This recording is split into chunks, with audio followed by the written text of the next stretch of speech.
one thing real quick. My or does that look okay? Everyone okay with that color? Yeah. Okay, then I won't bother going and changing colors then. All right, so I'm going to talk today about Vim. So looking at it as a power text editor, as it claims to be, it really is. You can do quite a bit with it, and it's really possible through all of its plugins. I'm not going to try and sell you on some of the basic Vim shortcuts that are available. How many in here are actually using Vim key bindings in Visual Studio at least? So about half of everyone in the room. All right. For those of you who aren't, before you rule it out, at least try it for a month straight of killing yourself, and then you can say that, yeah, it is actually more powerful. So looking at some different IDEs for doing different development in different languages, we're looking at Vim and how pluggable it really was to be actually be an efficient IDE. Out of the box, when you don't have any plugins involved, it's really not very effective for you, just because of all the different code navigation you want to do, then refactoring and all those kind of things that are just much more difficult to do without the support of a common IDE.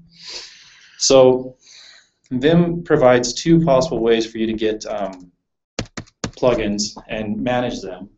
One is with bundle, and the concept with that one is, let me pull it up real quick, is you clone this repo into your home Vim bundle.vim directory, and just do a couple different things in your vimrc, and you can specify a plugin that you want to use, and this is going to go look for that plugin up on GitHub and bring it down for you.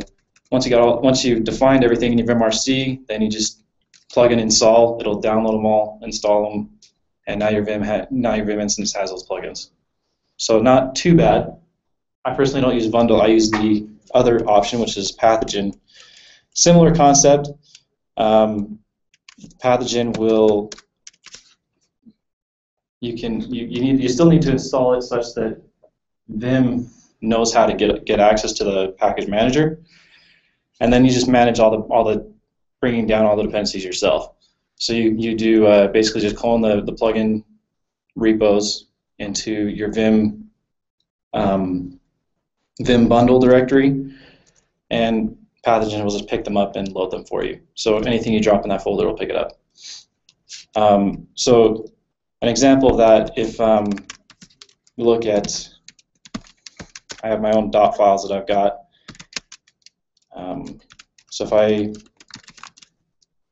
look at these update, this is my script that I use to pull down all my plugins.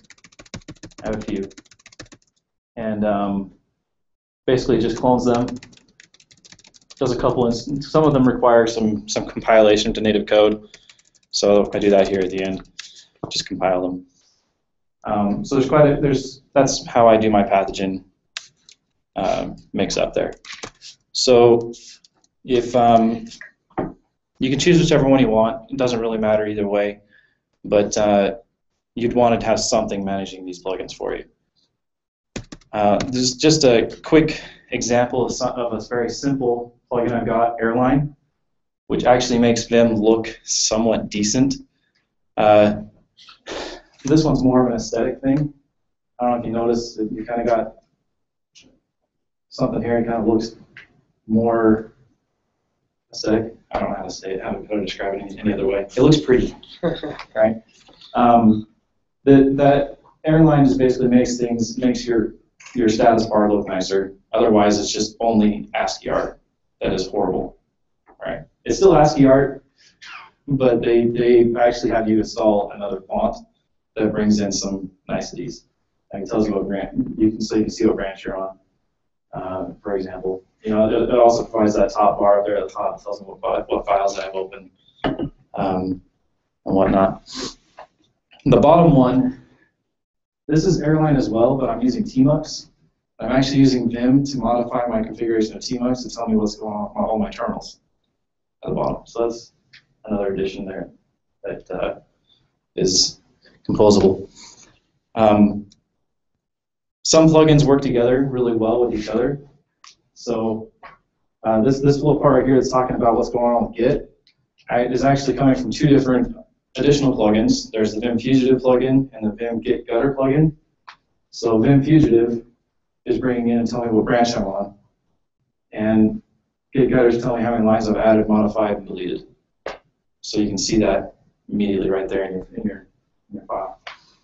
So I'll get to those plugins a little bit later, but Airline is a good one for, it's extensible, you can do more with it than what comes out of the box.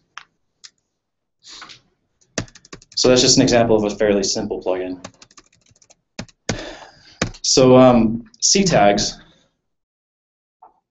with Vim, anytime you're dealing with code, you want to be able to go to definition, right? You want to go to see where a method was created, where it was written. So in Vim itself, it's already compiled and handles Ctags, which are files that basically have been generated that show you that tell where a method name is located, like which file to go open to go get it. This is kind of a manual, tedious process that you need to run a Ctags CLI tool that will go and generate that index for you, which is kind of a headache. So I've gone through a lot of things to make sure that my local Git repositories have commit hooks in them. Let's say anytime I check out a repository, or anytime I check out a branch, pull down, commit, anything like that, it'll re-index my entire source tree and generate that file for me, so I don't need to think about it. And there's also there's a Vim plugin that you can use that will go and do that anytime you save a file. It'll go and update just the pieces of that index file for the file that you're working on. Craig Emery is the one who wrote that for Vim. However, he embedded it in his dot files and didn't actually make it a plugin, so I extracted it out and made my own. So, and in the end, I'll show you how to write some simple Vim script code yourself, or at least how to read it. So let's look at what that means for you. So if we look at a code project, let's say we look at this this play to-do list app that we've been talking about for the last little bit. Let's say I got this task.all method. Well, what does that mean? Well, Ctags gives me the ability to jump to where that's defined, and now I can see what's going on there. So the nice thing is also the Ctags is, like I said, it comes with Vim already, so that's a key command that's already with Vim, and it keeps a stack. So however deep you go, you can jump back out to where you were. So it just keeps a stack of that jumping navigation that you do. So you can go in and out. You can also, if you want, look for a specific tag. So if I wanted to do tag all, it'll go look for it, which is nice. Let's say if I wanted to go look at the tag task, that's where task is defined. But task is defined in more than one spot. I've got my SQL migration scripts also define task. So if I wanted to go there, I can go see where that's defined. So there's a couple different places where you can look and see all these different definitions. There's more than just one, in more than one language, which is nice. Anybody have questions about the tagging structure? How does it know what root directory to start searching from? The way I have set up my tags file, they go from the root of my repo. So right now, as long as I'm working within a Git repository, the tags will work just fine. So if I wanted to look at the tags file that's actually generated for this, you can see it right there. I'm dumping it in my .git directory, and here is my tags file. So if we were looking at that task definition, you can see there are a lot of spots. So there's a couple others. So it was a case-insensitive search as well. So that's telling me where that file is, and it's relative from this location, which is in my .git directory. So go up one directory and then navigate my project directory. The advantage of not having it if not putting it in the root of my repo, is I don't need to add it to my git ignore, and anytime I do a git clean, it doesn't go away on me. All right. There are some caveats to generating tag files. You want to make sure you don't always get everything, because one of the interesting things about the Play framework or a lot of other different code projects is that it will compile code to or transpile code or move it around on you, and you don't want to index those intermediary steps. For example, if you're doing CoffeeScript, it would transpile to a JavaScript file. You don't want to index that JavaScript file, right? So there's a way to configure that so Ctags doesn't go index that file for you. So there's a couple different things going on with Ctags. You've got there's an open source project out there called Exuberant Ctags, which is the more exhaustive CLI tool out there for generating these tags files. They currently parse like 41 different programming languages, including C#, Java, JavaScript, HTML, C, C++, a lot of the core languages. They don't have anything for Scala yet, which was interesting because I'm learning Scala right now and trying to deal with it.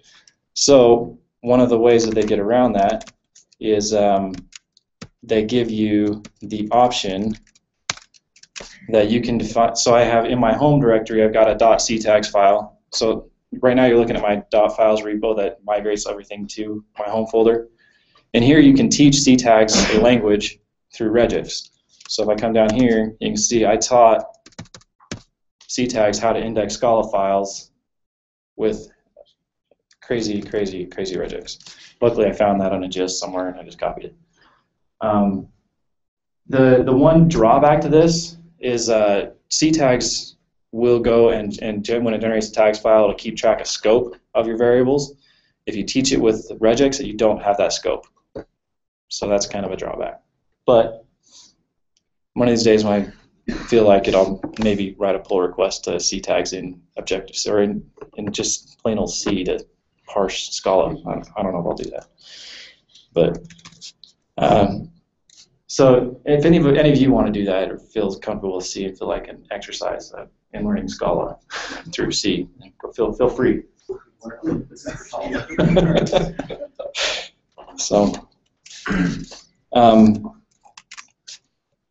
So that's Ctags. So that allowed us to do the jumps definition, which is what we're familiar with in IDEs. Another nice feature or a nice plugin is CtrlP, which is what allows us to do quick file lookup. You've already seen me do it a couple of times. So that's where normally you have a CtrlP.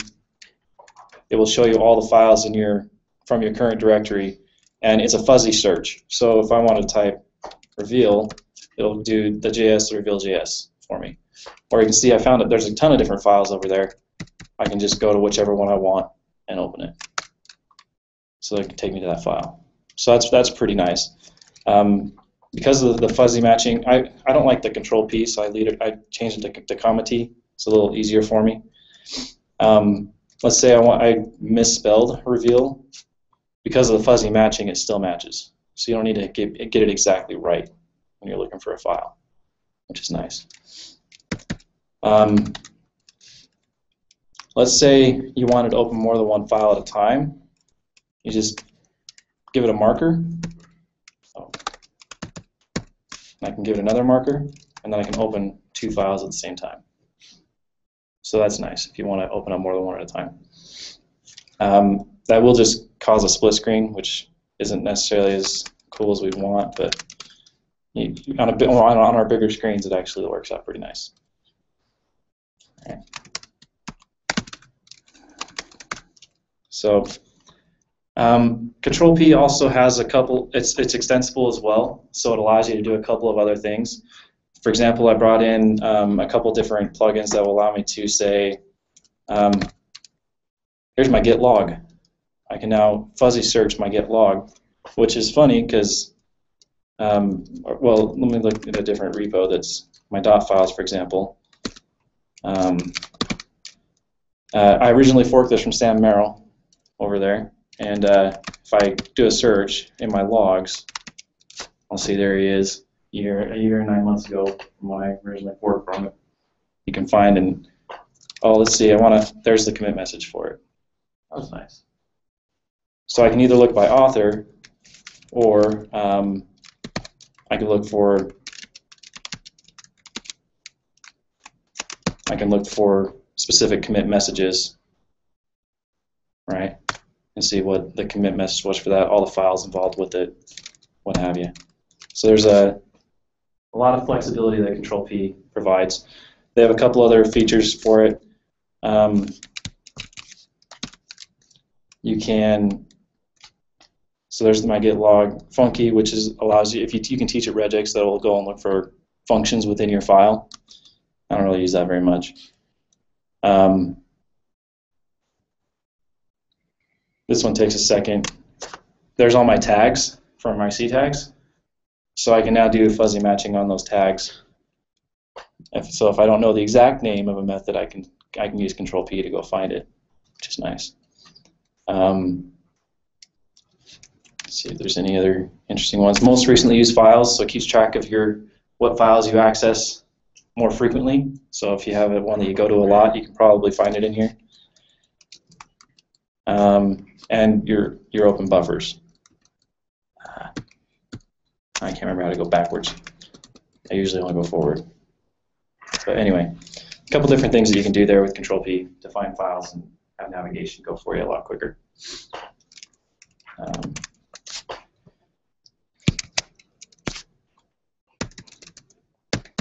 So next interesting tool is awk.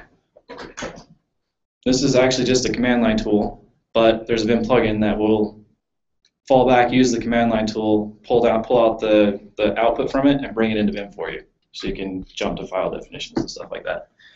So there's a, let me go to one that's interesting. So let's say, I have a shortcut for this, but you just do :awk space, and you can search for whatever you want. So in this particular repo, I've got a string, which is a version string. Fell back to the console there for a second, and now it's telling me, come on, there we go. It's telling me everywhere that every file that has that string 021 in it. And if I want to, I can jump to any one of those files and see that file. So this particular repo is a coffee tags. It's a gem that that'll generate Ctags files for CoffeeScript. And this is one of the test output scripts or test output files.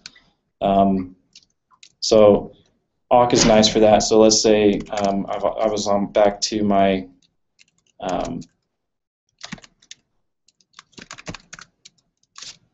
my play framework example. You can see, okay, here's everywhere the task is. I can see it. I can go to anywhere and jump to that file and see where it's at. So that's nice. But I have another plugin that I'm using, or not a plugin, but a keyboard shortcut for F4 for me that I'm doing. Or let's go to a task. I want to find everywhere that's using this. Awk will fall back to the console and do a search for everywhere that I'm actually using tasks. So it just does it off that word that I'm hovering over. So if I wanted to look for index, for example, anywhere in the middle of the word, just F4, it'll find everywhere the index is being used. And I can go to any one of those files and open it.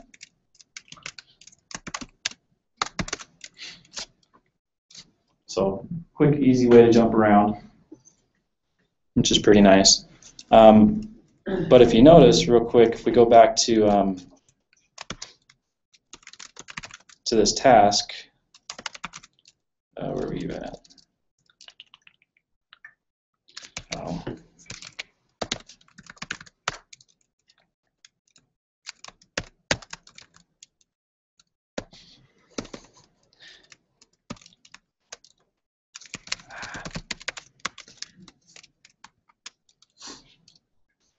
All right. So when I did the search on task, for example, it's only pulling up Scala files. But remember, I did show you a SQL migration script that was doing task as well. So if I go to that SQL migration script and do the same thing there,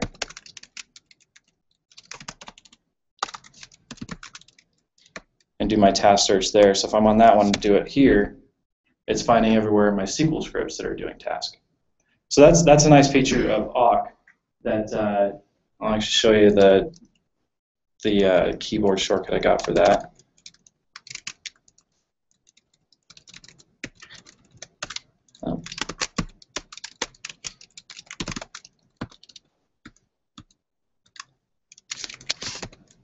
So my F4 keyboard binding is Vim has a way to store what file types there are, and I'm just passing that file type back down to awk in the command line, and so then when it does the search, it only looks for files of that type. I also have a keyboard mapping for F3 that ignores file type, just looks at all files. So if I wanted to, I could find that task for all Scala and SQL files in the same script, same code.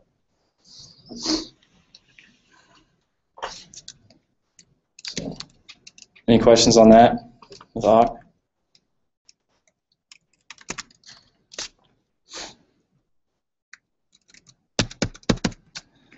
So this is where this one gets really cool. So remember we did that search for 021, which is in a bunch of test script files or test output files, and that's outputting the version number of this app. Well, if I wanted to find that, and let's say I'm going to bump the version on this, so if I wanted to bump that version, I could then select all of it right here. Right now I'm in my search window, right? So I'm not actually in these files, but I'm going to change all these to 0.2.2 and save. And now if you see right there, it's saying it just wrote to all those files that change. So I just went through and changed all those files.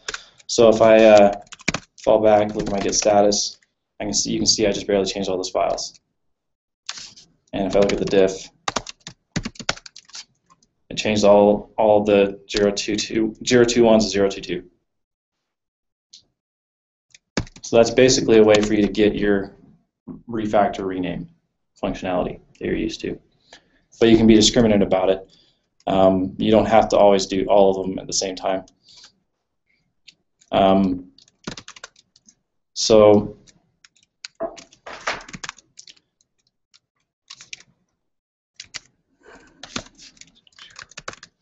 what's nice about that is that was a combination of two plugins. I kind of glossed over one of them. That the first plugin, which was the Quick Fix Reflector, which is what allowed me to change change multiple files at once. But the other nice feature about that was my multiple cursor.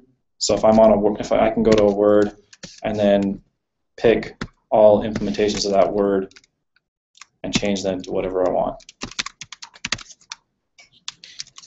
If I can spell, whatever, right?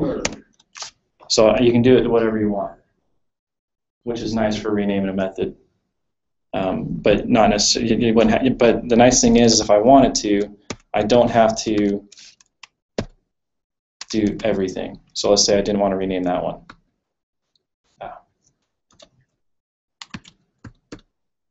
So you see I skipped one of them, and it's not gonna.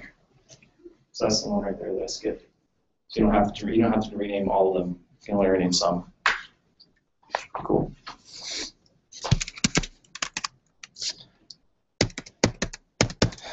So that was the multi-cursor. Falling back to the command line to do simple git operations can be annoying. So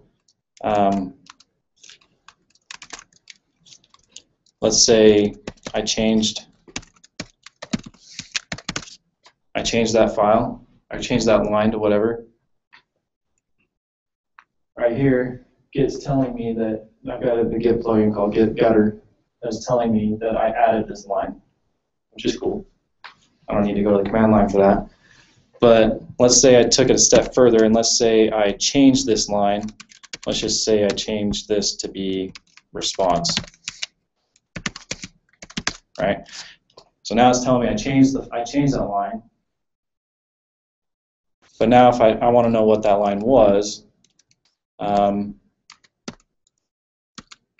whoops.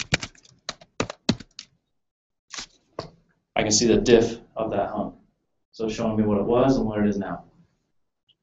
Don't need to fall back to the command line for that. So this is incredibly useful when you have 30 files you just changed. Instead of falling back to the command line and doing a git diff and trying to find the file that you wanted, or even doing git diff -- whatever the file name is, it's a lot quicker and easier to do it this way. So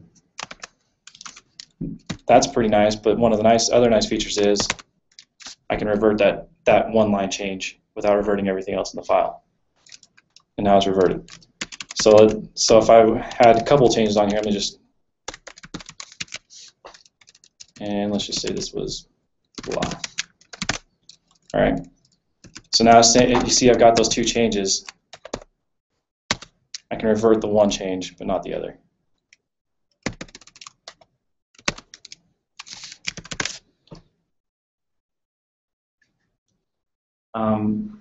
Git Gutter is also feeding into this airline, giving me those numbers down there at the bottom. There's also another plugin with Git called Vim Fugitive that allows you to do things like blame this file without going to GitHub to do it. If I could type gblame right. So I'm currently the only one that's modified this file since it's my own. But if I went to something that was more of a collaborative effort, let's see.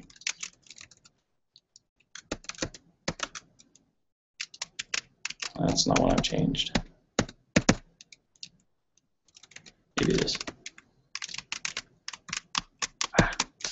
Sometimes I forget where my cursor is.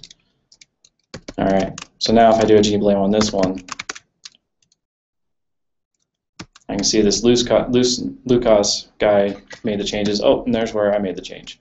And if I want, the other cool thing about Vim Fugitive is I can see the entirety of that commit message. So it's telling me this is where I actually made that change. If I go to the top, there's my comment on that commit, so you can see what's going on. And the whole time I never left the terminal. I never had to go to some web page, go find it, and whatnot. So I didn't mean to quit everything just now, but I did.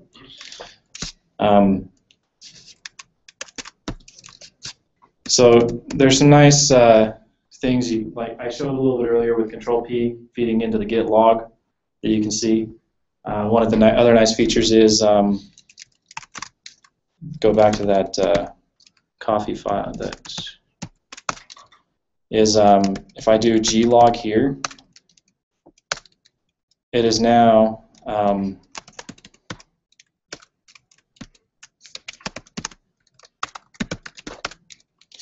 it is showing me all commits that have modified that file, and I can go to any version of that file at any time in history, which it's been modified a few times. But you can see this is what the file was at this time in history. So it's kind of hard to see with how short how small the screen is, but that file path is specific to the SHA of where that commit was at for that file at that time. So if you ever, I went out again, whatever. So a lot of power with Vim and Git at your fingertips. There's even some plugins I've seen. I haven't gotten them to work entirely yet, but mainly because of permissions issues on GitHub. But you can actually view all GitHub issues and modify them and create them and close them and everything entirely from Vim. Never even have to go to the browser. It's pretty cool.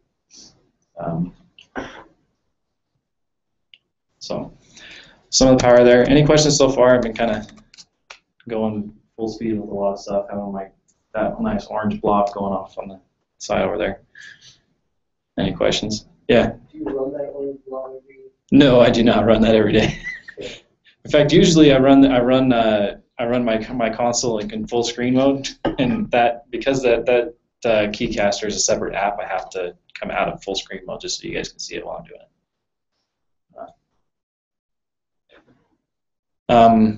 Another cool plugin, Vim Surround. Really nice. It allows you to wrap words with common things like parentheses. That's nice. I can wrap the entire line in parentheses if I wanted, or I could, or even I could do wrap it with XML, which could save you a lot of time. All right. So one of the interesting things about this one is if you are doing a word right there and you want to wrap it with parentheses, if you do it with the open parenthesis, it'll pad everything with a space. But if you do it with closed parenthesis, it does not pad it with spaces. So you can have some flexibility there. If you can keep your mind clear as to which parenthesis you're pushing, you can kind of get some nice features in that way. Is that only parentheses, or is that any of them? Any of those. So let's. So I could do, let's say, quotes. I can't remember let me see what that. There's a command that I don't use very often, but I will learn eventually. Let's say those are just double quotes right now.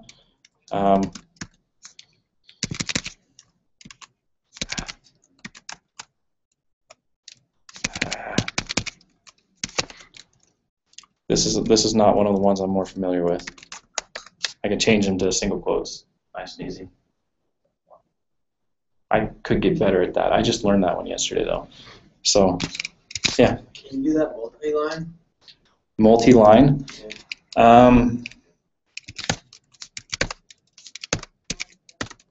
I don't know. Let's try it. No, doesn't look like it. But what you can do. I haven't been able to get it to work multi-line unless it's a tag and then it understands what it is, like multiple lines. So for HTML and XML you can, but I haven't been able to get a paren on one line and a paren on another line to change. Yeah, I don't know. I haven't really messed with it that much. I've only really started using Surround probably a week ago, so I'm still trying to get my fingers trained to do it. But it does support the repeat operation, which you just saw me do there. So if I did it with quotes and then dot is the repeat operator in Vim, it'll just keep doing it. You just keep doing it over and over again. I don't have to do that crazy whatever key combination. It does work with repeat. What's that power button? That's my escape key.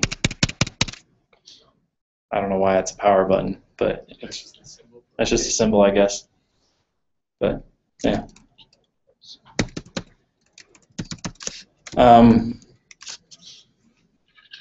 There's a plugin called You Complete Me. Somebody was a hopeless romantic, I guess. That basically provides you IntelliSense in Vim. So let's go to.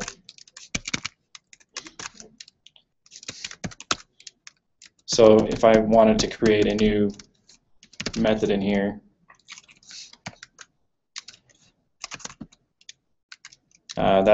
notice the IntelliSense is just popping up. This IntelliSense isn't quite entirely full though until you get until you run with a clim in the background, which then that's a clim starting up, taking over things for a second there. But it will then provide you just a little bit more IntelliSense on things. So let's see, where was one that stands. Oh, here's a good one.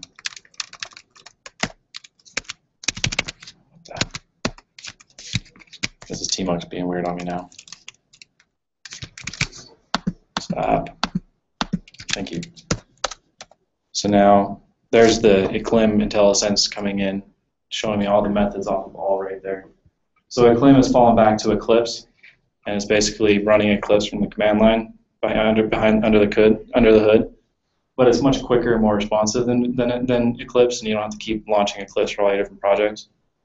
But that's nice. It tells me a method that's there and its signature. So I don't need to go and necessarily remember all those crazy signatures that are out there. There's also, if you look at, so when I brought in my CSS plugins that give me syntax highlighting and whatnot, they also provided one that was showing me all of the different CSS possible properties that you can use. So you got plenty, basically everything in there for CSS. You don't have to necessarily remember all of them, but you can choose whatever you want there. But it also works to show you the different types of display properties, for example, on CSS. So it provides a lot of power to you there. That's I'm still trying to figure out how to get that to play with the UComplete Me, so it just automatically shows up. Because the UComplete Me is what's doing that IntelliSense automatically for you. I gotta get that figured out still with CSS, but What languages does that support? UComplete Me. It's not necessarily languages that it supports. It's completion functions. So there's a C-lang completion function with all the C family languages. There's an Omni Sharp for C#. There's OmniFunc, which is what the CSS is using. There's all these different types of completion mechanisms in Vim, and it tries to tie into them, all of them, and just kind of try and integrate them through UComplete.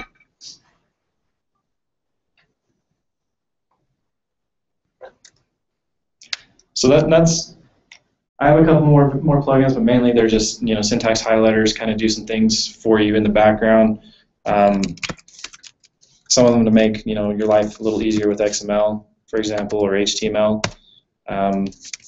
If you're actually in an HTML file, it would have closed that tag for me automatically. All sorts of different things that are available to you. I'm not going to go and showcase all of them right now, but.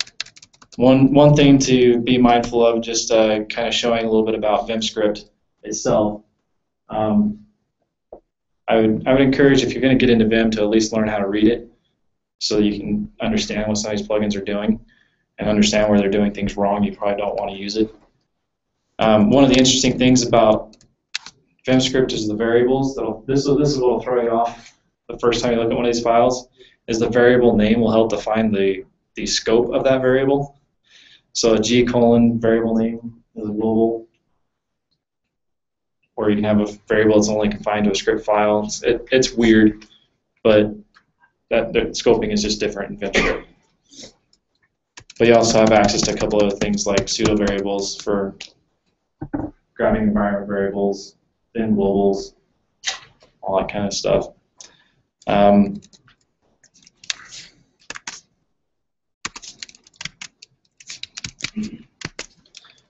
So an example is this one that I recently did to get the coffee auto tagging to work. It's for coffee scripts. So this is some basic Vim script, really basic and rudimentary. But you can see here, this is a global variable, generally frowned upon, but this is how you pass variables from script to script. So you don't really have anything but globals to work with for that. In the case of this plugin, it's falling back to, it's going to actually use Ruby under the hood. If I can find where it's at. I can't remember where it's at right now. Oh, it's just executing command right there to go do a Ruby command to go do stuff, go generate that file. So, but I'm not going to get too much into the Vim script right now, because it's just kind of an interesting language that's different. So, to say the least, I haven't entirely wrapped my head around it yet. The variable's enough to throw me off to say I want to live in this. So, I'll let Tim Pope, who's written the most plugins ever, keep doing what he does best. So, anyway, so that's the basics of the script, mainly so you can read it and understand the variables. Once you do that, the rest of it kind of just makes sense. You pick up just by looking at it. So that's Vim in a nutshell as an IDE. There's a lot to learn, but in all reality, once you've done that first month of just getting through the basic movement commands, basic editing, once you realize that it really does improve your day, then you can start moving on to some of these other higher, more complex things. It really does get to a point where your fingers aren't really thinking of what keystrokes you're doing. You're literally just thinking, I want to do this, and it just goes and happens. So, except for the few times you forget where your cursor is. Were you using nurturing? Yes. So nurturing is another plugin, which is what gives you that file structure tree that I was navigating with a couple times. So yes, nurturing is in there. There's nurturing. There's nerd commenter.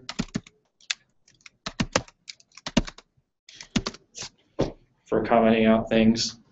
You can comment out sections of code. So there's some plugins for that. So the nice thing about those ones is they kind of work with all languages. So Nerd Commenter knows how to do comments for C#, for CSS, for all these a lot of the different programming languages. We'll just, based on the file type that you're currently in, we'll go and do the right comments for you. What was the one called that shows you the line numbers relative to your line? I think that's Vim numbers. So with Vim, you get a lot of movement commands, and you can preference movement commands with a number to say how many times you want to do that movement command. So let's say I want to jump down 5 lines. I can go like that, just do 5J. But a lot of times, especially when you're looking at line numbers, you don't necessarily know what they are relative to your current position, and you don't want to sit there and count lines, right? And so I like this relative numbering system for my current position, so I can kind of jump to things a little better. There's also a Vim plugin called Easy Motion. Let's say my cursor's over here, and I want to get all the way over here. I can either hit down, and then word, try and get over there. There's a ton of keystrokes. Or I can do, and it'll overlay the beginning of all words with a letter, and I can jump to O right there, which is pretty nifty for navigation.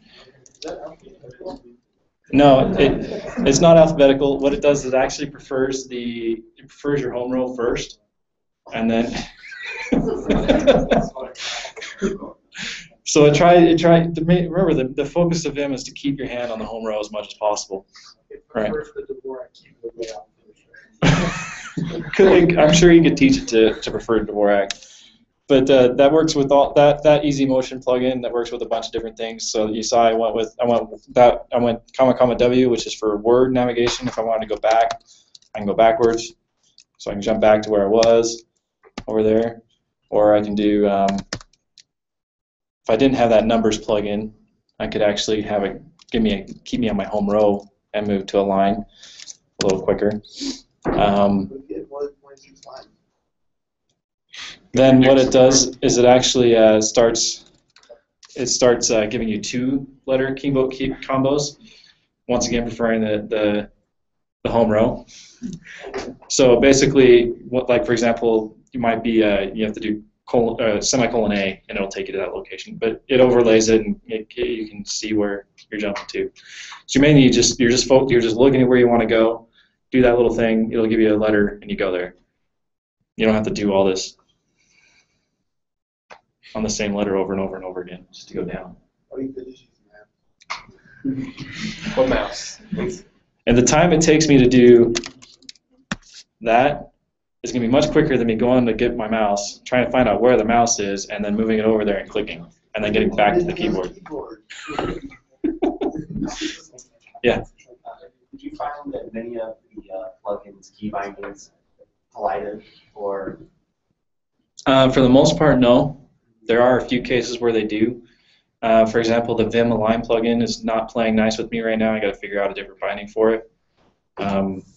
But for the most part, you'll know when that happens when you go to do a key binding you're used to doing, and it takes almost 2 seconds for it to respond. That's usually when there's a conflict of mapping.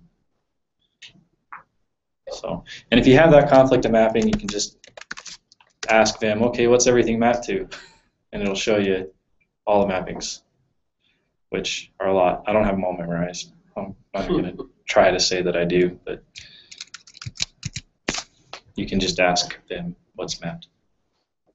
So that's good to know when you do have that problem. You can go and look and see what the mapping conflict is. Do you have anything for like debugging, stepping through code, like that for them? Trial and error echo. You can echo messages out. It's not the most pleasant to work with for debugging. I think I only just recently saw a test framework for Vim scripts like a week ago, and I have not seen any Vim plugins ever use any test code. So it's not very well tested, except for my key bindings don't work. So. Now, can you do all this in Emacs? No, I can't. I don't know. No, definitely not. Not by next week. I'd have to just. I did see a Gmail plugin for Vim, but I didn't try and dive into using it. And, Why? Because I don't really all that. I said it's there. I didn't say I was going to use it. Like Chrome, my web pages, and everything. You know, So that's all I got really right now, Vim.